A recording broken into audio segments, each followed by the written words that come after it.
Hello everyone, welcome back to my YouTube channel. My name is FPL Elma and today we're going to be going through my Gameweek 13 team selection.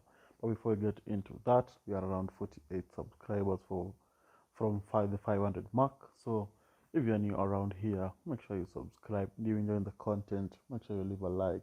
It really helps out the channel. And without wasting any much time, let's get straight into it. So first, we're going to go through my Game Week 12 team review. Managed to score 87 points, which is better than Game Week 11, where we scored I think 19 points. Taking overall points 142, give me a huge green arrow from 800,000 to 430,000.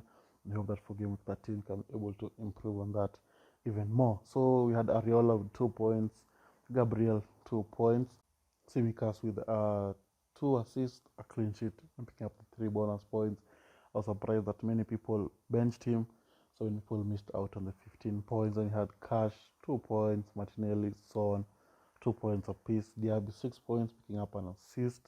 Then he had Salah with 2 goals, picking up the 3 bonus points. Hichan 2 points, Watkins getting a goal, 1 bonus point, 6 points. Then you had Haaland, who was my captain, managing to get 2 goals, 1 assist, and 3 bonus points in a very strong display. So the conundrum was captain Salah or Haaland. They'll manage to score the same points, so it didn't really matter in the end. Then Matt Turner 0, Archer 2, 1 for Taylor, and Udogi 0 points, who did not play. That was the team. That was the team for Game Week 12. Performed really well. Hope for Game Week 13 it might be able to perform a little bit better, but I doubt, and you're going to see why in a minute.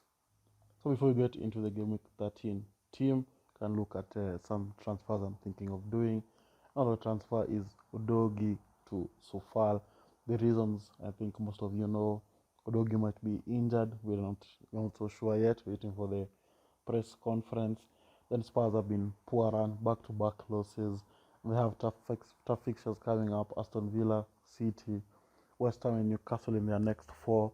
So I don't think they're going to be able to keep clean sheets with very key names missing from their squads, like Madison and Van de Ven, who are going to be out for a while. So the clean sheets are going to be a little bit less in the team. And yeah, so the player I'm looking at is Sofal. He's been good recently, getting a lot of assists, a lot of bonus points. I don't think West Ham are getting a lot of clean sheets at the moment, but the assists are very key, and I think he's on some set pieces. I'm not so sure, but I think having him in the team is going to be influential.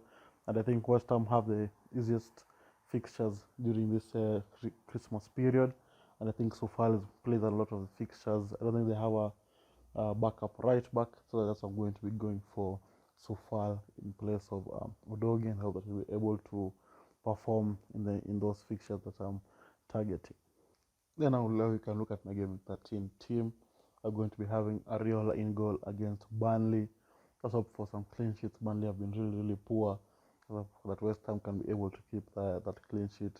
A clean sheet, a lot of save points for Ariola will be very much appreciated. Then you have Matty Cash, who has we just found out that he's been flagged on FPL with a knock, so we don't know if he's going to play against Spurs.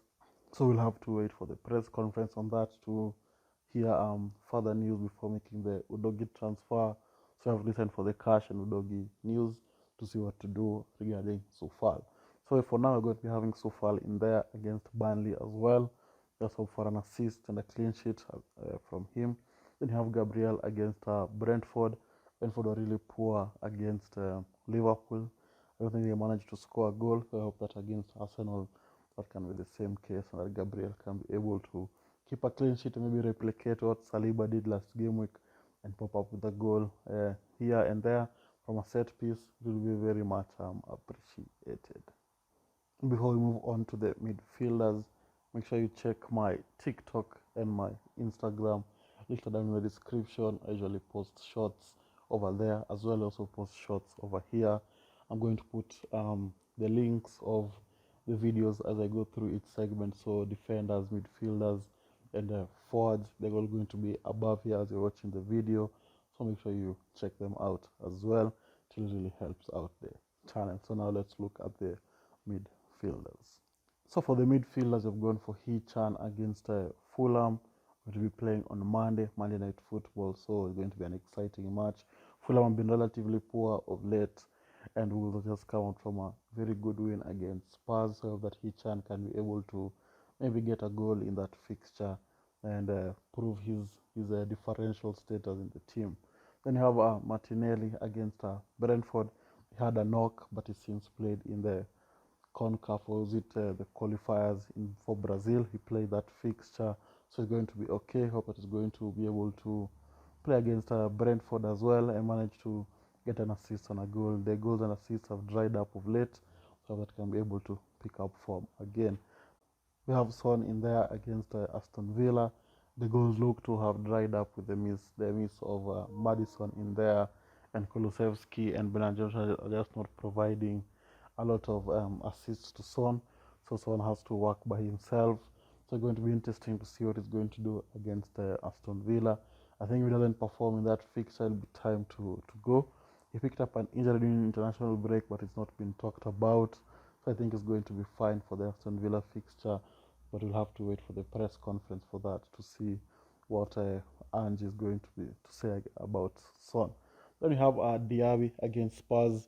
Spurs have been poor defensively of late since they're missing some big players in there, and they have the likes of Dyer, Royal coming to the team. So that Diaby can be able to exploit that, and we get a goal and assist in that fixture as well. Then you have Salah against Man City. Tough fixture this game week.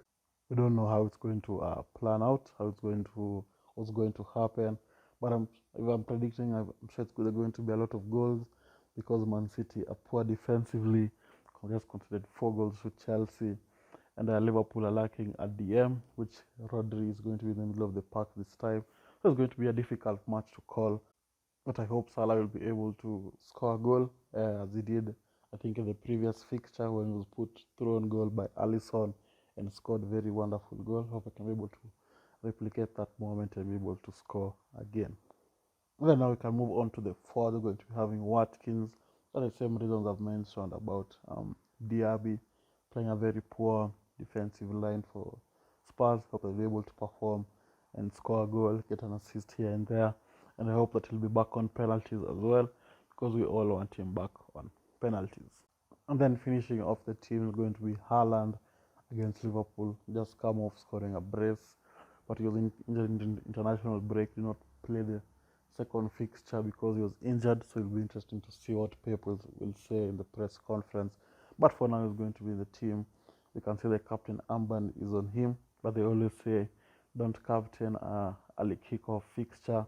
But the problem is there's no one else to captain unless you go for Martinelli against Brentford and just hope for Salah and Haaland blank. So let me know in the comments who you're going to be captaining. Is going to be captain Salah, Haaland, or an Arsenal player, or Watkins against Spurs. It's a very hard game week to call. I think it's going to be a very low scoring game week because Man City, Liverpool play each other, Brentford, Arsenal play each other, Aston Villa and Spurs are playing each other as well. So there are many conflicting fixtures. Very interesting to see what is going to happen. So that's the team for game week 12. Let me know in the comments how your team is looking like, and if you have any questions about the game week, make sure you DM me on Instagram. I'll always be quick to reply, and I'll be able to advise you in anything you have to ask. So for now, that's the team. If you managed to reach this far, don't forget to leave a like. It will be really much appreciated. And with that, I'd like to thank you all guys for watching, and I'll see you all guys later. Bye bye.